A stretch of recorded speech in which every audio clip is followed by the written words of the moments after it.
अरे ये तो अंकिता है। ये यहाँ पे क्या कर रही है? 5 साल हो गए डिवोर्स को और ये इस हालत में मिली है मुझे आज। बोल रही थी मुझसे 100 गुना ज्यादा अच्छा लड़का मिलेगा इसको। देखो यहाँ पे चाय बिकवा रहा है इससे। चलो चाय तो पी ही लेता हूँ।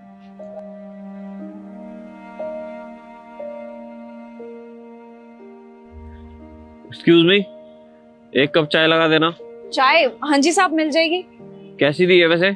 साहब 25 रुपए की है। 25 रुपए की? इतनी महंगी क्यों? नहीं साहब, इतना ही होता है। अरे लेकिन बगल वाले ठेले में तो 10 रुपए की मिलती है ना चाय, तो आपके पास 25 रुपए की क्यों? साहब आप उसके काम करने का तरीका देख लेना और मेरे काम करने का तरीका देख लो। मेरी चीजें देख लेना। मैं सारी चीजें अच्छी क्वालिटी की ही यूज करती हूँ, इसीलिए मेरी चाय का रेट थोड़ा सा ज्यादा है। अरे क्या बात कर रही हो तुम? सब ऐसी तो बनाते हैं चाय, तुम क्या ऐसा अलग डालती हो चाय में? साहब मैं आपको कह रही हूँ ना, मेरी चाय सही में बहुत अच्छी है। मैं काम करती हूँ, आपको थोड़ी सी चाय देती हूँ, आप पी के बताइए आपको कैसी लगेगी। नहीं नहीं, रहने दो। अरे साहब सुनिए ना, साहब पी लीजिए ना थोड़ी सी चाय, मेरी बोनी हो जाएगी। सुबह से एक कप चाय भी नहीं बेच पाई हूँ मैं। और साहब अगर आप एक कप चाय पी लेंगे ना तो मेरी बेटी को दवाई दिलाने में थोड़ी सी मदद हो जाएगी। क्या हुआ तुम्हारी बेटी को? वो साहब क्या है ना, पिछले 3-4 दिनों से उसकी तबीयत बहुत ज्यादा खराब चल रही है। आपको तो पता ही है कितनी सर्दी पड़ रही है, उसकी वजह से उसकी तबीयत बहुत खराब हो गई है। और मेरे पास इतने पैसे भी नहीं है कि मैं उसकी दवाइयों का खर्चा उठा पाऊँ, इसीलिए चाय बेच रही हूँ। तो एक काम करो, आप चाय रहने दो। ये बिस्किट, फैन और रस वगैरह है ना, ये सब मेरे को दे दो आप। सब चीजें साहब? ठीक है साहब, मैं अभी पैक कर देती हूँ। लेकिन एक बात बताओ, अगर तुम्हारी बेटी की तबीयत खराब है तो तुम्हारे पति का फर्ज नहीं बनता कि वो उसको डॉक्टर के पास ले जाए या तुम्हें पैसे दे कि तुम्हारी बेटी का इलाज हो सके? साहब हस्बैंड से तो मेरा 5 साल पहले ही तलाक हो गया। ठीक है, मैं पेटीएम कर देता हूँ। अच्छा साहब, ये सारा सामान ना 900 रुपए का हो गया, आप 900 रुपए दे दो मेरे को। हाँ जी, इसमें कर दीजिए। अरे नहीं नहीं, मैं पूरे 1000 रुपए कर देता हूँ। नहीं नहीं साहब, आप 1000 रुपए मत करिए, सिर्फ 900 रुपए ही करिए।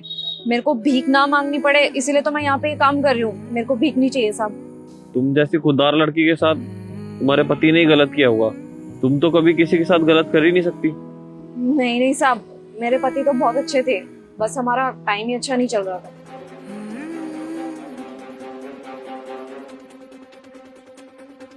टाइम बदल सकता है अंकिता। तुम यहाँ पर? ये सब क्या है अंकिता? अरे मैंने तो सपने में भी नहीं सोचा था कि तुम मुझे इस हालत में मिलोगी। तो तुम्हें क्या लगा कि मैं किसी और से शादी कर लेती? मैं किसी और से शादी कैसे कर सकती थी? क्योंकि मैं तो तुमसे प्यार करती हूँ ना, और मैं ऐसा कोई डिसीजन ले ही नहीं सकती थी जिसमें फ्यूचर में मेरी बेटी को कोई दिक्कत हो। लेकिन अब क्या फायदा, अब तो सब कुछ खत्म हो चुका है ना। मुझे माफ कर दो अंकिता, तुमने मुझसे एक चीज मांगी और मैं तुम्हें वो भी नहीं दे पाया, और अपनी ईगो के चक्कर में तुम्हारे प्यार को और अपनी बेटी, इन सबको भूल गया मैं अंकिता। सब दोबारा शुरू भी हो सकता है अंकिता। ये बताओ, तुमने अब तक शादी नहीं की? तुम्हारी जैसी कोई मिली नहीं अंकिता। कभी भी किसी से भी मिला तो बस उसमें तुम्हें ही ढूंढता रहता था मैं, और मुझे नहीं लगता अंकिता तुम जैसी लड़की इस जन्म में मेरे को कभी मिल भी सकती है। क्या मुझसे दोबारा शादी करोगी? हाँ करूंगी ना मैं तुमसे शादी, पर मुझे आज भी वही चीज चाहिए जो कि मैंने तुम्हें शादी से पहले भी बोला था और शादी के बाद भी बोला था। मेरी सेल्फ रिस्पेक्ट, हमारे रिश्ते में मेरी इज्जत। तुम जो बोलोगी मैं वो करूंगा Ankita. I am sorry, I love you so much. I love you too Rahul. चलो अंकिता घर चलते हैं, मुझे मेरी बेटी से मिलना है। हाँ चलो ना।